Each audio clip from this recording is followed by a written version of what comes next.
Tanggal 22 April 2026, sebuah simposium biasa di Jakarta. Tiba-tiba Menteri Keuangan Purbaya bicara soal Selat Malaka. Kapal yang lewat dikenakan pajak. Saya ulang, pajak untuk kapal asing yang melintas. Beliau bahkan menyebut Iran, negara yang kerap memungut biaya di Selat Hormuz. Seolah itu contoh yang bisa diikuti. Saya cek ulang data ini 3 kali, dan ternyata tidak ada draft kebijakan. Hanya pernyataan lisan di atas panggung, tapi efeknya langsung terasa. Bayangkan dampaknya buat Indonesia. Selat Malaka adalah urat nadi dagang dunia. Sebagian besar kapal yang lewat tidak singgah ke pelabuhan kita. Jadi siapa yang rugi kalau mereka diusir lewat pajak? Bukan Singapura, bukan Malaysia, tapi ekonomi kita sendiri yang bergantung pada arus barang global. Persoalannya, Menkeu bilang, ini ilustrasi. Tapi ilustrasi tentang pajak di selat internasional, di depan umum, oleh pejabat setingkat menteri, itu bukan sekadar angka di papan tulis. Itu sudah menjadi body language diplomatik Indonesia, dan tetangga langsung membaca bahasa tubuh itu. Mengapa tetangga langsung membaca bahasa tubuh itu? Karena mereka sudah punya memori buruk. Bukan memori soal pajak, tapi memori soal Indonesia yang tiba-tiba mengubah aturan main di selat. Ingat kebijakan larangan kapal asing di Laut Kepulauan dulu. Negara tetangga tidak pernah lupa. Jadi ketika Menkeu kita bicara pajak, Singapura langsung bereaksi. Menteri Luar Negeri Vivian Balakrishnan bilang, jalur transit harus gratis. Titik. Tidak ada tawar-menawar. Malaysia juga panas. Menteri Luar Negeri Muhammad Hassan langsung menekan tombol merah. Pengelolaan Selat Malaka adalah kerjasama 4 negara, Indonesia, Malaysia, Singapura, Thailand. Tidak bisa diputus sepihak. Konsekuensinya buat Indonesia, reputasi kita di forum internasional ikut tercoreng, bukan karena kebijakannya ada, tapi karena pernyataan menteri setingkat itu sudah cukup membuat mitra dagang bertanya-tanya, apa nih Indonesia mau apa? Sementara di dalam negeri, kita sibuk klarifikasi, padahal isu lain menunggu. Diplomasi makan energi yang tidak perlu, ini biaya politik yang tidak dihitung sejak awal. Yang menarik bukan hanya negara tetangga yang protes, tetapi kekuatan dagang besar seperti Cina dan India diam-diam juga mengirim sinyal keberatan. Mereka kan pemakai utama selat itu. Setelah pekan yang panas, keluar klarifikasi. Menkeu Purbaya angkat bicara, itu hanya ilustrasi. Sebuah perumpamaan saat membahas optimalisasi jasa maritim, bukan rencana kebijakan serius. Pemerintah juga berulang kali menegaskan Indonesia patuh pada UNCLOS 1982. Aturan yang menjamin kebebasan navigasi di selat internasional. Jadi tidak ada niat mengubah status Selat Malaka. Fokusnya sekarang adalah jasa komersial, bukan pajak lintas. Mereka bilang, kita lebih tertarik menyediakan pengisian bahan bakar atau jasa labuh jangkar. Itu cara yang lebih masuk akal untuk mendapat pemasukan. Tapi saya berhenti sejenak di sini. Jika benar hanya ilustrasi, mengapa harus ilustrasi yang menimbulkan api? Apakah tidak ada ilustrasi lain yang tidak menyentuh prinsip internasional? Lalu kabar ini keluar setelah tetangga bereaksi keras, bukan sebelumnya. Klarifikasi hadir karena tekanan, bukan karena kesadaran awal. Itu yang membedakan. Jadi, apakah keputusan untuk tidak jadi memajaki ini lahir dari pertimbangan matang, atau sekadar takut pada reaksi Singapura dan Malaysia?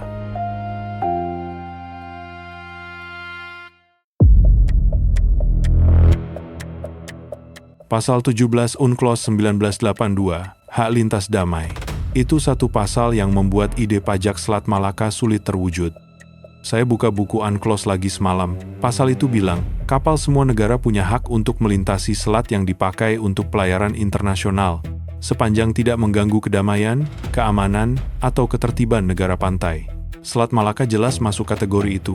Setiap hari sekitar 600 kapal lewat. Sebagian besar adalah kapal dagang raksasa dari Cina, Jepang, Korea, India. Mereka tidak berhenti, hanya lewat. Lalu apa yang diperbolehkan negara pantai seperti Indonesia? UNCLOS memberikan ruang untuk mengatur keselamatan lalu lintas, mencegah pencemaran, menjaga alur, tapi bukan memungut biaya hanya karena kapal lewat. Inilah yang membuat pernyataan Menkeu sepekan lalu terdengar aneh bagi para pakar hukum laut. Karena secara teknis, Indonesia tidak punya dasar hukum untuk memajaki transit seperti tol di darat, kecuali jika itu bukan pajak murni. Beberapa negara memang memungut biaya untuk jasa tertentu, misalnya biaya pemanduan kapal atau biaya penggunaan alat bantu navigasi, itu diperbolehkan. Tapi Menkeu waktu itu bilang terinspirasi Iran di Selat Hormuz. Nah, di Selat Hormuz, Iran melakukan hal yang berbeda.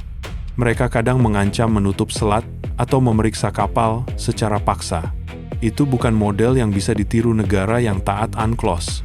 Jadi sebenarnya apa kata Menkeu dulu? Waktu di simposium, ia menyebut potensi pendapatan jika Selat Malaka dikenakan tarif. Kalimat itu terlalu umum, tidak menyebut apakah itu pajak langsung atau biaya layanan. Tapi publik dan negara tetangga langsung membaca pajak. Begitu viral, pesan aslinya berubah. Dan ini masalah besar bagi Indonesia, karena kita tidak hanya berdebat soal aturan, tapi soal persepsi.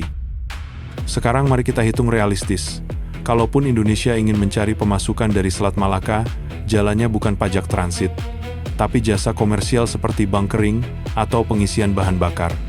Lihat Singapura, mereka tidak memungut biaya lewat sedikit pun. Tapi, kapal-kapal besar rela antre di pelabuhan mereka. Isi solar, beli logistik, ganti kru, itu menghasilkan miliaran dolar per tahun. Indonesia punya posisi geografis yang sama kuatnya. Pelabuhan di Dumai, Belawan, atau Batam bisa dikembangkan. Kapal yang lewat harus diyakinkan untuk singgah, bukan dipaksa membayar. Tapi, ada masalah kedua. Infrastruktur bunkering kita belum rata. Harga bahan bakar di pelabuhan Indonesia sering lebih mahal dari Singapura. Belum lagi masalah birokrasi dan kecepatan layanan. Jadi jalan pintas dengan memajaki transit terdengar menggoda bagi mereka yang malas membenahi pelabuhan. Padahal solusi sesungguhnya lebih melelahkan. Perbaiki layanan, bangun infrastruktur, potong rantai birokrasi. Kembali ke UNCLOS, beberapa pengamat bertanya, apa tidak ada celah? Misalnya Indonesia bisa mengeklaim Selat Malaka sebagai selat yang dapat ditutup karena lebar tertentu? Jawabannya tidak. Selat Malaka memiliki lebar lebih dari 24 mil laut di beberapa titik. Jadi tidak ada alasan bagi Indonesia untuk mengontrol akses. Kita hanya bisa mengatur lalu lintas dengan standar keselamatan. Tapi kapal tetap bebas lewat tanpa bayar. Namun yang paling aneh adalah proses klarifikasinya. Pemerintah bilang itu hanya ilustrasi. Tapi pertanyaan saya, siapa yang memberi ilustrasi itu ke Menkeu? Apakah ada tim yang menyusun skenario pajak selat sebagai bagian dari studi? Atau murni improvisasi di mimbar? Sebab kalau itu ilustrasi, seharusnya keluar dari diskusi internal, bukan dari menteri di depan publik. Karena dampaknya sudah terjadi, Singapura dan Malaysia sekarang lebih curiga. Diplomasi kita harus bekerja ekstra untuk memulihkan kepercayaan. Yang lebih mengkhawatirkan, negara lain mulai bertanya, jika pajak selat hanya ilustrasi, lain kali ilustrasi apa lagi yang akan keluar? Ini bukan soal kebijakan. Ini soal pola komunikasi elit Indonesia yang kadang tidak menghitung konsekuensi lintas batas. Menkeu sudah klarifikasi, Menteri Luar Negeri juga ikut membantah wacananya sendiri, tapi pertanyaan besar tetap menggantung, apa benar pernyataan itu muncul begitu saja tanpa proses? Atau ada alasan lain yang tidak diceritakan kepada publik? Ini seperti di warung kopi, dua orang dari keluarga yang sama duduk satu meja, tapi yang satu bilang besok kita pasang tarif untuk yang lewat depan rumah. Lalu yang lain masih dari keluarga yang sama, berteriak itu bukan pendapat saya, Menteri Luar Negeri Sugiono melakukan persis itu. Beliau secara terbuka menolak wacana pajak Selat Malaka. Padahal wacana itu keluar dari menteri sekabinet, satu kabinet, satu presiden, satu Indonesia. Begini analoginya, bayangkan supir angkot bilang ke penumpang, besok tarif naik jadi 20.000. Lalu kondekturnya sendiri yang turun dan bilang, jangan percaya, saya tidak setuju. Yang bingung siapa? Penumpang dong. Nah, itu yang terjadi di hubungan kita dengan Singapura dan Malaysia. Mereka lihat Menteri Keuangan bicara A, lalu Menteri Luar Negeri bicara B di waktu yang hampir bersamaan. Pesan yang dikirim, Indonesia tidak kompak. Sugiono bahkan pakai istilah tegas, komitmen pada perlintasan bebas. Dan itu disampaikan tidak lama setelah pernyataan Menkeu viral, cepat sekali. Bayangkan seperti di pasar tradisional. Satu pedagang nawar harga mahal, pedagang sebelahnya langsung teriak murah. Pembeli pasti curiga. Mereka pikir, ini pasar kacau atau memang lagi cari untung? Itulah posisi diplomasi kita hari ini. Negara tetangga tidak tahu mana suara resmi Indonesia. Apakah yang dari Kemenkeu atau dari Kemenlu? Ini bukan masalah substansi saja, tapi masalah koordinasi kabinet. Sugiono menyelamatkan muka Indonesia di forum internasional, tapi pertanyaannya, mengapa harus Menteri Luar Negeri yang membantah Menteri Keuangannya sendiri? Bukankah seharusnya klarifikasi keluar setelah rapat koordinasi, bukan melalui pernyataan terpisah? Pernah lihat tukang bakso keliling yang 2 kali ganti harga dalam 5 menit? Yang beli bakso kabur semua, karena tidak percaya. Ini sama. Lawan bicara kita mulai kehilangan rasa percaya pada pernyataan resmi Indonesia.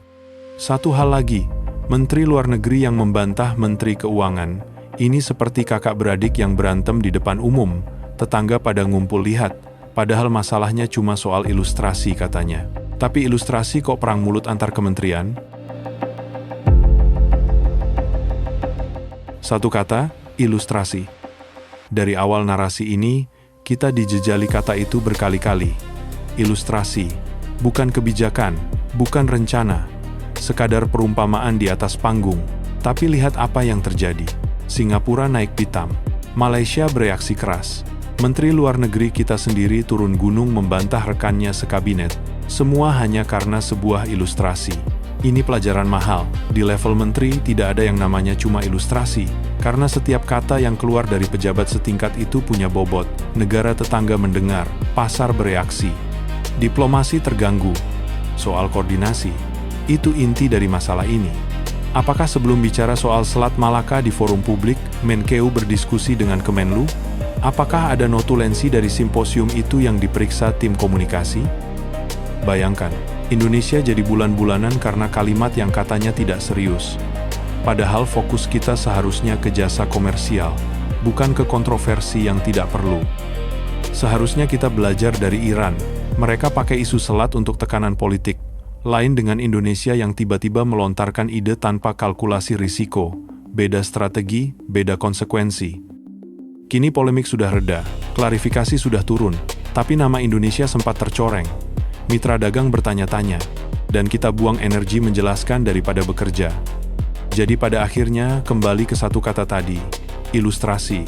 Dari mana datangnya? Kembali ke sana sebagai pelajaran. Di panggung internasional, ilustrasi pejabat tinggi tidak pernah gratis.